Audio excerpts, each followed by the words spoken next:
हर खबर पर होगी आपकी पकड़। डाउनलोड कीजिए एबीपी लाइव ऐप। इस समय की बड़ी खबर एक बार फिर आपको बता दें, सदानंद गौड़ा केंद्रीय मंत्री हैं। देश में लॉकडाउन है, एक राज्य से दूसरे राज्य जाने के सरकारी कायदे कानून है, लेकिन इससे गौड़ा साहब को कोई मतलब नहीं है। वहीं बीजेपी के एक और सांसद हैं मनोज तिवारी, इन पर भी वो कानून लागू नहीं होता जो आम आदमियों पर लागू है। सदानंद गौड़ा ने भी कानून को मानने से इनकार कर दिया, तो वहीं मनोज तिवारी भी क्रिकेट के चक्कर में नियम कानून से ऊपर चले गए। दो तस्वीरें आपके सामने। पहली तस्वीर केंद्रीय मंत्री सदानंद गौड़ा की, दिल्ली से बेंगलुरु पहुंचे, क्वारंटीन सेंटर जाने से किया इनकार, बोले मैं मंत्री हूं। दूसरी तस्वीर बीजेपी प्रदेश अध्यक्ष दिल्ली के मनोज तिवारी की, दिल्ली से सोनीपत पहुंच गए। हरियाणा में बीजेपी की सरकार है और खट्टर साहब ने बॉर्डर सील किए हुए हैं और सोनीपत रेड जोन है। ऐसे में नियमों को ताक पर रखकर मनोज तिवारी सोनीपत क्रिकेट खेलने पहुंचे। सदानंद गौड़ा साहब केंद्रीय मंत्री है, एयरपोर्ट पर लैंड किया। जब उनसे पूछा गया कि आप क्वारंटीन सेंटर क्यों नहीं जाएंगे, नियम है, तो उनका कहना था मैं मंत्री हूं। तो इसका मतलब तो यह समझ लेना चाहिए कि इतने बड़े पदों पर बैठे हुए लोग अगर आम जनता के लिए कोई नजीर पेश नहीं करेंगे तो आम जनता से क्या उम्मीद की जाए। 7 दिनों तक क्वारंटीन का नियम है कर्नाटक में, लेकिन सदानंद गौड़ा साहब ने मानने से इनकार कर दिया। ये नियम सिर्फ आम लोगों के लिए है। ये तस्वीरें हम आपको एयरपोर्ट से दिखा रहे हैं, जिस समय केंद्रीय मंत्री सदानंद गौड़ा दिल्ली से उड़े और बेंगलुरु पर उनके हवाई जहाज ने लैंड किया। हमारे साथ हमारे राजनीतिक संपादक पंकज झा जुड़े हुए हैं। पंकज झा, जब केंद्रीय मंत्री इस तरह से नियमों की धज्जियां उड़ाएंगे तो क्या नजीर वो पेश कर रहे हैं आम जनता के सामने? इसीलिए तो ये सवाल उठ रहा है कि क्या देश के आम लोगों के लिए अलग नियम है और इन वीआईपी के लिए अलग नियम है। और सदानंद गौड़ा जो मोदी सरकार में कैबिनेट मंत्री हैं, ये कर्नाटक में चीफ मिनिस्टर भी रहे हैं। कर्नाटक में बीजेपी की सरकार है और वहाँ का नियम ये है कि दिल्ली से अगर कोई भी जाएगा तो 7 दिन उसे सरकारी क्वारंटीन सेंटर में रहना पड़ेगा और 14 दिन होम क्वारंटीन में, यानी 21 दिनों के लिए। और वो वहाँ पहुँचते हैं एयरपोर्ट पे और गए नहीं क्वारंटीन में, और पूछा जाता है तो कहते हैं कि हम मंत्री हैं, हम पर ये लागू नहीं होता है। तो कहीं ना कहीं ये साफ समझ में है कि सरकार में रहते हुए मंत्री किस तरीके से नियम और कानून की धज्जियां उड़ा रहे हैं। ये इनको तो नजीर पेश करनी चाहिए थी, लेकिन कर रहे हैं ठीक उल्टा। बिल्कुल। और पंकज झा, कहीं ना कहीं क्या ये मान रहे हैं मंत्री साहब कि कोरोना जो है वो सिर्फ आम आदमी से ही फैलेगा, क्योंकि मैं मंत्री हूं इसलिए मुझसे कोरोना नहीं फैल सकता और ना मुझे कोरोना लग सकता है। तो फिर कोरोना पे गाइडलाइंस बनाने का फायदा ही क्या है? अगर मंत्री नहीं मानेंगे तो हम आम जनता से कैसे उम्मीद कर सकते हैं? अब तक तो उन्हें माफी मांगनी चाहिए थी, कर्नाटक की बीजेपी सरकार की तरफ से सफाई आनी चाहिए थी। इस पर कुछ भी नहीं हुआ है। ये तो बिल्कुल वही है कि नियम कानून को ठेंगा दिखाते हुए, मान ली कल को तो ये हो जाएगा, खुदा न करे कि अगर कोई कोरोना पॉजिटिव हो जाता है वीआईपी और कहेगा कि नहीं मैं तो आइसोलेशन में और क्वारंटीन में रहूंगा ही नहीं, मैं ऐसे ही घूमता रहूंगा। नियम कानून के भी अपनी एक महत्ता है, मर्यादा है। मंत्री ने आज इसको तार तार कर दिया। पिंकी राजपुरोहित भी हमारे साथ जुड़ रही हैं, ज्यादा जानकारी लिए हुए बेंगलुरु से। पिंकी राजपुरोहित, इस खबर पर हम अपडेट चाहेंगे। मंत्री जी ने तो क्वारंटीन में जाने से इनकार कर दिया, क्या अब उनके खिलाफ कोई कानूनी कार्रवाई की जाएगी? क्या मुख्यमंत्री की तरफ से कोई रिएक्शन आया है? शोभना, आपको बता दूं कि किसी भी तरह की एक्शन जो है फिलहाल देखने को नहीं मिल रही है। इतना जरूर कह सकते हैं कि ऐसा लगता है कि तमाम जो आम आदमी के लिए ही है, क्योंकि मंत्री है ऐसे में इन्होंने तो ये साफ कह दिया है कि क्योंकि फार्मास्यूटिकल मिनिस्ट्री इनके पास, ऐसे में मेडिसिन की सप्लाई और इस सब की सप्लाई जो है इनको देखना होगा। लेकिन सबसे बड़ा सवाल यहाँ पर यही खड़ा होता है, जो हमने भी उस वक्त एयरपोर्ट पे पूछने की कोशिश की थी कि आखिर जो नॉर्म्स बनाए गए हैं, जो राज्य सरकार ने क्लियरली कहा है कि 6 राज्यों से आने वाले लोगों को इंस्टीट्यूशनल क्वारंटाइन में जाना होगा, लेकिन इस सवाल का जवाब दिए बिना ही मंत्री जी अपनी कार में बैठकर निकल गए। ऐसे में सवाल यही बार बार यही उठ रहा है कि क्या ये तमाम जो रूल्स बनाए गए हैं ये क्या सिर्फ आम आदमी के लिए ही जो है रहेंगे? क्या इसमें मंत्री जो है वो एक्सेप्टेबल नहीं होगा? ये कहीं ना कहीं एक बहुत बड़ा सवाल है कि क्या मंत्री से कोरोना नहीं फैलेगा। जी बिल्कुल पिंकी राजपुरोहित, और इस बात पर भी ध्यान देना होगा कि मंत्री जी जो ये कह रहे हैं कि क्योंकि मैं फार्मा मिनिस्टर हूं, दवाइयों की सप्लाई मुझे देखनी है तो मैं ये नहीं कर सकता, उस दावे के क्या मायने हैं? लेकिन उससे पहले हम ये दिखा दें अपने दर्शकों को कि उधर बीजेपी प्रदेश अध्यक्ष मनोज तिवारी ने भी नियमों का उल्लंघन किया है। वो तस्वीरें भी दर्शकों के लिए देखना बहुत जरूरी है। दिल्ली बीजेपी के अध्यक्ष और सांसद मनोज तिवारी लॉकडाउन के दौरान क्रिकेट खेलने दिल्ली से हरियाणा के सोनीपत पहुंच गए। मैच के दौरान सोशल डिस्टेंसिंग का भी उल्लंघन हुआ। उन्होंने गाना भी गाया। हरियाणा सरकार के आदेशानुसार खिलाड़ी और आम आदमी खेल स्टेडियम में जा तो सकते हैं, लेकिन वहां पर भीड़ नहीं जुट सकती है। लेकिन मनोज तिवारी हैं, गांव शेखपुरा के क्रिकेट एकेडमी में भीड़ के बीच पहुंचे भी, खेल भी खेला और बिना मास्क और सोशल डिस्टेंसिंग का ध्यान रखे हुए, और गाना भी गाया। छोटू वीडियो बना रहा है। जब बॉल आने वाली होती है तो भी मेरा गाना है ना, जग दिली मार दिली खींच के तमाचा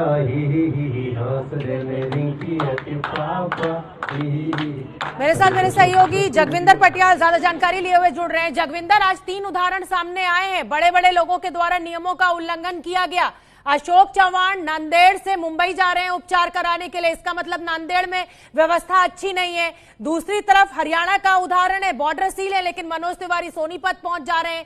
सदानंद गौड़ा जी जो है केंद्रीय मंत्री हैं, वो भी मानने से इनकार कर रहे हैं कि क्वारंटीन में नहीं जाऊंगा। ये हो रहा है तो क्या हो रहा है आखिर देश में?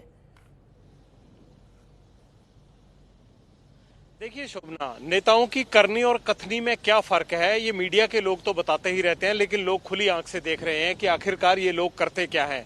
बात करते हैं कोरोना वॉरियर्स की, फ्रंट लाइन वालों के लिए काम करने की, बड़ी बड़ी बातें, बड़े बड़े भाषण देते हैं, लेकिन लोगों ने आज इनका सबका, चाहे कोई भी पार्टी हो, कोई भी नेता हो, इनका खुला चेहरा देख लिया कि आखिरकार अंदर से ये करना क्या चाहते हैं। पब्लिसिटी और वाहवाही के लिए इनको कुछ भी करना पड़े, ये तमाम नियम कायदे भूल जाते हैं। मुझे ये लगता है कि राज्य सरकारें जो हैं वो कहीं ना कहीं छोटी पड़ जाती है। क्यों नहीं केंद्र सरकार आगे आकर इनको फटकार लगाती? क्यों नहीं जेपी नड्डा आगे आकर इनको फटकार लगाते? क्यों नहीं राहुल गांधी इस बात की पहल करते कि उनका कोई भी नेता इस तरह से नहीं घूमेगा? क्योंकि लोगों को यह एहसास होता है कि ये खास लोग हैं और हम आम लोग हैं, ये कायदा कानून हमारे लिए बन रहा है और ये खास लोग हैं, ये जैसे मर्जी घूमे। मुझे लगता है कि एक देश में एक तरह का कानून, एक भारत में इस तरह का दोहरा मापदंड नहीं हो सकता। इन तमाम नेताओं के खिलाफ कार्रवाई होनी चाहिए।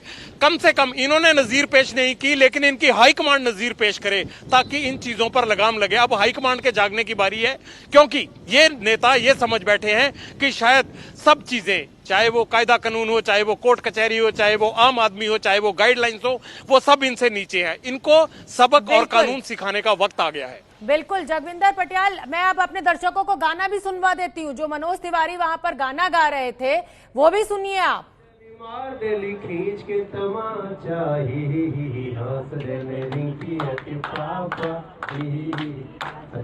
छोटू वीडियो बना रहा है। हाँ हाँ अमृत बरसाए, गन्नौर किए कुछ पल की बातें, लाएगी बड़ा सवेरा ये भारत देश मेरा, ये भारत देश है मेरा। और कावेरी बहती जाए। बिल्कुल, तो आप ये गाना भी सुन रहे हैं, आपने उनको बिना मास्क के खेलते हुए भी देखा, सोशल डिस्टेंसिंग का भी पालन नहीं हो रहा है। पंकज झा का मैं रुख कर लेती हूँ। पंकज झा, ये जो आज 3 बड़े उदाहरण सामने आए हैं, दल कोई भी हो, नियमों की धज्जियां उड़ाई गई हैं। ऐसे में अब क्या जिम्मेदारी आला कमान के ऊपर कि इनके खिलाफ एक्शन लिया जाए डिजास्टर एक्ट के तहत? बिल्कुल, और जगविंदर जैसा कह रहे थे, मैं उनकी राय से पूरी तरह सहमत हूं कि बीजेपी के अध्यक्ष जेपी नड्डा को पूछना चाहिए मनोज तिवारी से, हरियाणा के मुख्यमंत्री खट्टर को भी पूछना चाहिए कि ऐसा आपने क्यों किया। देखिए ना, कहा जाता है, प्रधानमंत्री कई बार बोल चुके हैं कि मास्क पहनना इतना जरूरी है। बिना मास्क के रिंकिया के पापा गाना गा रहे हैं और दूसरी तरफ पंकज झा की आवाज हम तक नहीं पहुंच रही है और दिक्कत यह है कि बिना मास्क के आप गाना गा रहे हैं और वहां पर छोटे बच्चे भी मौजूद हैं।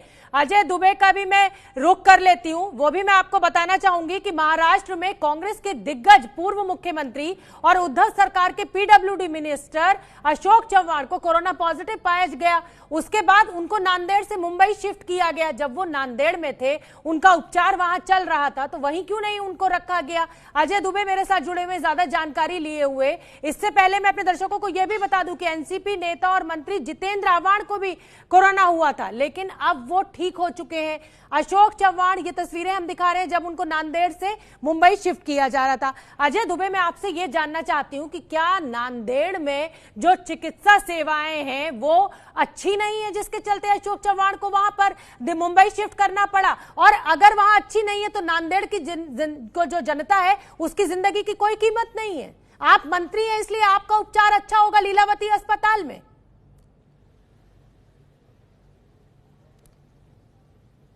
बिल्कुल, ये सवाल तो बनता ही है ना। और जिस तरीके से बीमारी अब ये सामने आई है तो वापस मुंबई की तरफ आ रहे हैं, तो ये जो वीआईपी कल्चर है ये सामने निकल के आ रहा है। जैसे कि ऐसा दिख रहा है ना कि देश की राजनीति में राजनेताओं ने अपने लिए एक अलग वैक्सीन डेवलप कर लिया है कि कोरोना जब उनके सामने आएगी तो वैक्सीन जो राजनेता हैं उसकी मोहर दिखा देंगे, वही उनकी वैक्सीन है और वो तो इम्यून हो गए, ऐसा कुछ करके वो वहां से निकल जाएंगे। अच्छा, महाराष्ट्र में इतनी सख्ती बना रखी है कि पूरे जिस तरीके से फ्लाइट चलाने की बात हुई तो गृह मंत्री से लेकर तमाम जो नेता है वो ये कहते फिरे कि रेड जोन में यात्रा शुरू कराएंगे तो चुनौती आएगी, मुश्किलें आएंगी, दिक्कतें बढ़ेंगी। महाराष्ट्र के अंदर ही मुंबई से तमाम लोग जो महाराष्ट्र के अलग अलग जिलों में जब गए हैं तो उनको इंस्टीट्यूशनल क्वारंटीन किया गया। सोलापुर गए, मुंबई से सतारा गए तो उनको स्कूलों में अलग अलग जगहों पर रहना पड़ा पहले अपने घर जाने से। अब इस तरीके से जो मंत्री हैं अपने जब मन होता है तो अपने गांव चले जाते हैं, गृह जिले चले जाते हैं, और जब बीमार पड़े हैं तो वापस मुंबई की तरफ आ रहे हैं। अब जब गांव गए, मुंबई से ही गए, अब वहां पे बीमार पड़े हैं तो कितनी बड़ी चुनौतीपूर्ण परिस्थिति वहां पे बनी होगी, ये भी सोचने वाली बात है। व्यवस्था क्या अब वहां पे उनको लगी नहीं है कि पूरी है तो वापस मुंबई आ रहे हैं। बिल्कुल, आप नेता हैं, आप मंत्री हैं, इसलिए आपसे सवाल नहीं पूछा जा सकता है। हर राज्य की अलग अलग उड़ान नीति है और अब जनता इसे कैसे याद रखे, ये तो दिक्कतें आ ही रही हैं। लेकिन उधर बड़े नेताओं के द्वारा जिस तरीके से नियमों को ताक पे रखा जा रहा है वो बहुत चिंताजनक है। ये तस्वीरें हम आपको दिखा रहे हैं सदानंद गौड़ा की। दिल्ली से बेंगलुरु पहुंचे, केंद्रीय मंत्री हैं, लेकिन उसके बावजूद जो क्वारंटीन में जाने का नियम है 1 हफ्ते का जो कर्नाटक सरकार ने बनाया है उसको मानने से इनकार कर दिया मंत्री जी ने। ये तस्वीरें उस समय की हैं जब वो एयरपोर्ट पहुंचे बेंगलुरु में। यहां से उनको 1 हफ्ते के लिए क्वारंटीन सेंटर में जाना था, लेकिन साफ इनकार कि मैं मंत्री हूं, मैं क्वारंटीन में नहीं जाऊंगा। एक तरह से मंत्री जी ने यह कह दिया कि मैं मंत्री हूं, मैं नियमों को नहीं मानूंगा।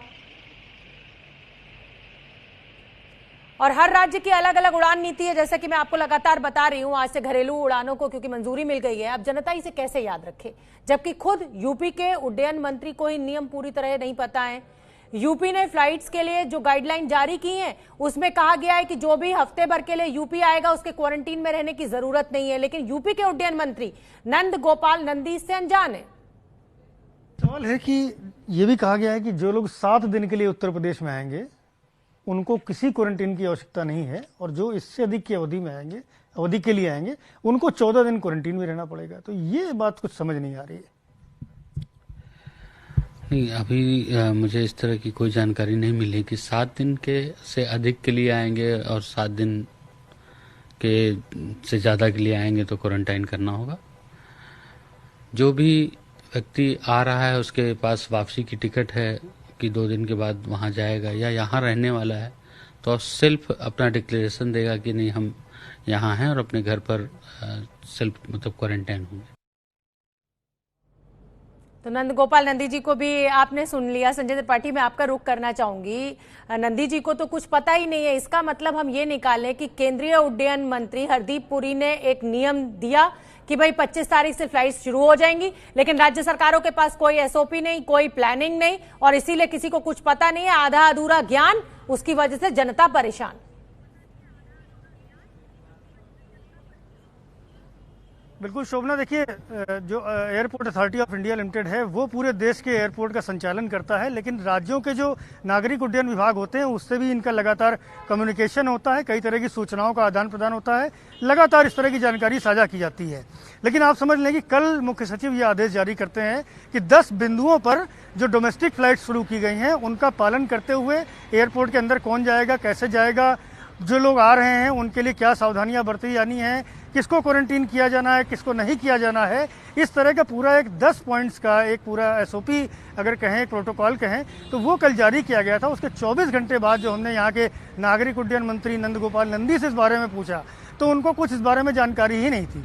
आज एक इंटरनेशनल जो फ्लाइट शुरू होने जा रही है उसके बारे में भी एक विधिवत आदेश जारी किया गया और जब हमने आला अधिकारियों से इस बारे में पूछा कि भाई नागरिक उड्डयन मंत्री को क्यों नहीं पता है कि उनके राज्य में जो एयरपोर्ट है उन पर जो संचालन किया जाएगा घरेलू या इंटरनेशनल फ्लाइट्स का, उसके बारे में, तो उनका ये कहना कि भाई नागरिक उड्डयन विभाग को इसलिए नहीं पता क्योंकि उनका इन्वॉल्वमेंट इस पूरे प्रोसीजर में नहीं है।